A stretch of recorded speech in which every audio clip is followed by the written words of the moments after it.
আসসালামু আলাইকুম। সবাই কেমন আছেন? আশা করি সবাই অনেক ভালো আছেন। আমিও আল্লাহর রহমতে অনেক ভালো আছি।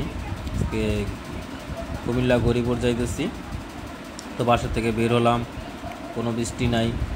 তো আমরা দাউদকান্দি পার হয়েছি, তারপরে দেখি দাউদকান্দি যেতে দেখি অনেক বৃষ্টি হচ্ছে।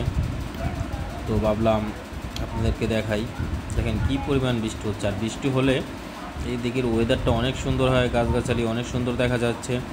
তো আপনারাও একটু দেখেন কত সুন্দর দেখা যায়।